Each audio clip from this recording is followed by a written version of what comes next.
What's up everybody, my name is Andrew Kennedy and today I'm coming to you to review the Douglas 6-string bass. Let's dive right in.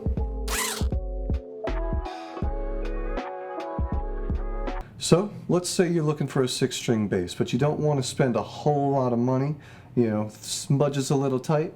This Douglas 6-string is the bass for you.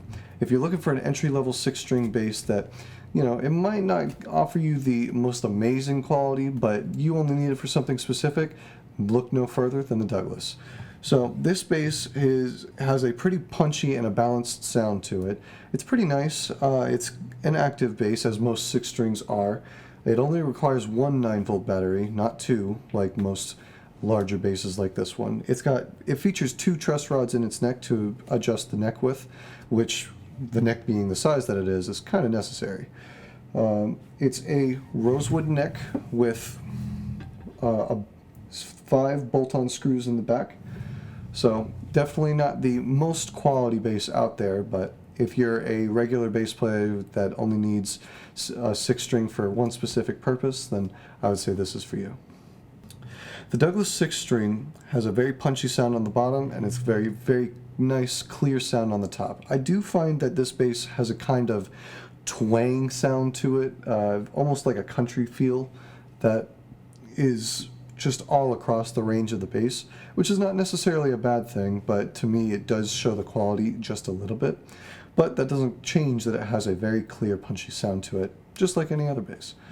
So this is what the bottom end of the bass sounds like, with everything just regular.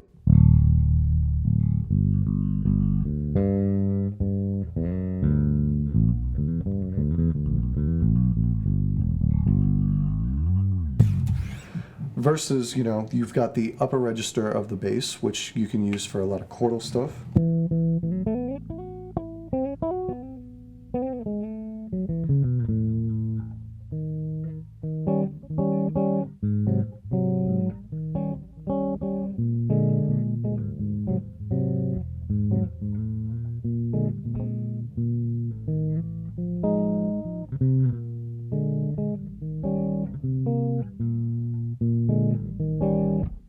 You can do stuff like that on the bass all day.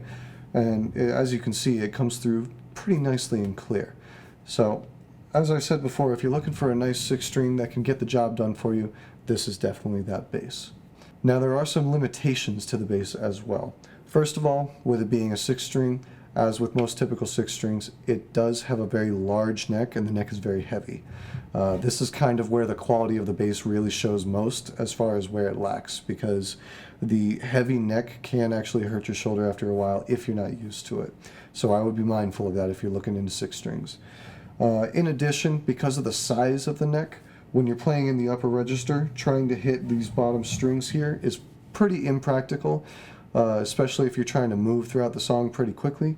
You're going to have a very hard time trying to reach all the way down there. As you can see with my hand, even if I try to set it up like normal, I have to almost flatten my hand to get it to reach properly. So it's possible, but it's pretty difficult, so I would keep that in mind. Also, I find that this bass lacks a little bit of power to it. I'm not sure if I would attribute that to the fact that it only has one battery, or maybe it's just the nature of the bass, but I find that it doesn't quite have the impact that my other basses do have. This can be compensated with, using your amp, or if you have a pedal board, you boost the signal a little bit, and it does compensate for it, but it needing that compensation is something that you also need to be aware of. So, that being said, this is a great bass. If you're looking for something entry level, like I said, this is probably not the bass for someone who plays 6-string full time, is looking to upgrade. I would not recommend this bass for that person, but if you're just a 4 or 5-string bass player, or 7-string, and you've got a song that specifically needs 6-string, or maybe just a couple of things, but it's not your main instrument, this 6-string is definitely for you. Highly recommend it. It's a very affordable price. You can find them. Douglas basses probably run for between $400 and $600 new. So you can find these basses pretty cheap if you look hard enough. They're not super common, but at the same time, they're pretty well known for being good entry-level basses. That's it for this video, everybody. If you like this video, go ahead and like, Subscribe to the channel to see more, and comment below what you would like to hear me review next. My name is Andrew Kennedy, and I'll see you in the shed.